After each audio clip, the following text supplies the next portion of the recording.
I want you to think about what you look for when you take yourself out to a restaurant with your best friend, with your loved one, with your parents. What are the things that you want to know ahead of going to that restaurant?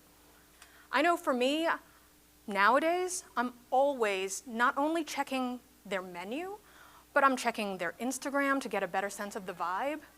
I'm checking their wine list to see what exactly am I dealing with price-wise, right? All feeling a little bit of pressure there. I'm often checking the Google reviews to get a better sense of what is other people's experience, and do they have an outdoor space if I'm looking for an outdoor space, or if I'm planning it to be more of an event. Do they throw good parties? There's a lot of information that I want to know before I ever pick up the phone to make a reservation, go on OpenTable to make a reservation, or head out my door. Come on in, have a seat. This is the world that we all live in, right?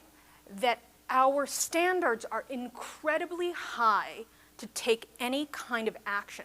There is a lot we want to know about the experience of a brand, a product, or a service before we are willing to invest our time in it.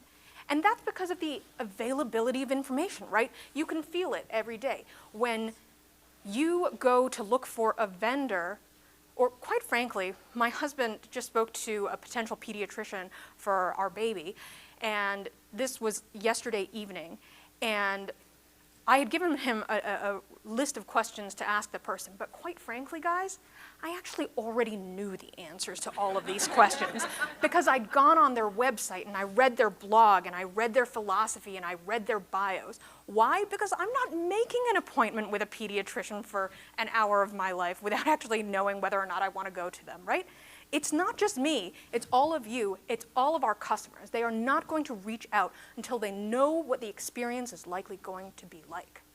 And here's something to keep in mind, going back to our example of restaurants.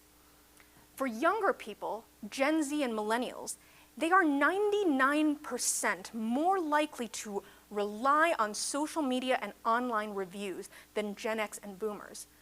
There is literally a 2x factor of the reliance on these reviews and that online experience of a brand. Now, these numbers are specifically for restaurants, but we have a lot of data for this kind of behavior coming from our Chatter Matters report. We know that 83% of Americans say that word-of-mouth recommendation from a friend or family member makes them more likely to choose that product or service. So when we think about the online experience or the marketing content experience, one of the things I want you to think about is how does that impact the network of the people that you are trying to persuade? Because we are not persuaded by just the information we find online. We are also persuaded by the other people who are talking about this product, this service, this experience. So again, when we market, we need to think about that next circle of people. How do we help them to tell that story? And here's something that's really fascinating.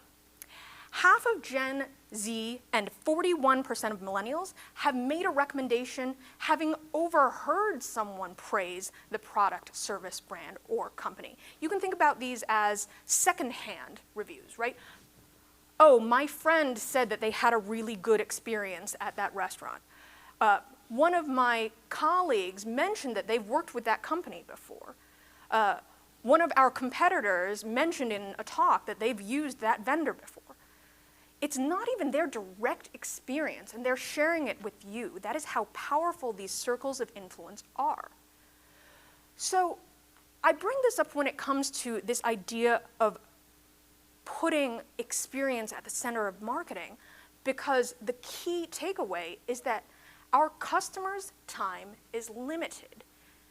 If our customers' time is limited, and again, they are not willing to even reach out to have a first discussion with you until they have a lot of questions answered and they've had some kind of word of mouth in some way, shape, or form, whether that's the online review, whether that is speaking to a colleague, whether that is, looking for testimonials, then we have to understand what it is that matters to them.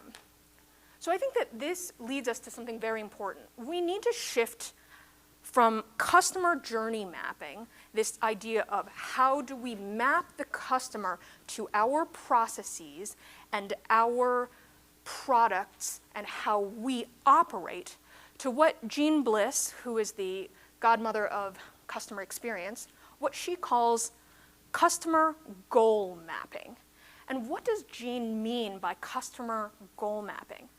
She means that we need to put this map in the perspective of what is it that the customer is trying to achieve at the end of the day. Because if you keep in mind what it is that the customer is trying to achieve and then use their language in describing and identifying the experience of your company, that is the most powerful kind of storytelling that we can do in today's day and age when people have a limited amount of time and they have high expectations before they walk in the door.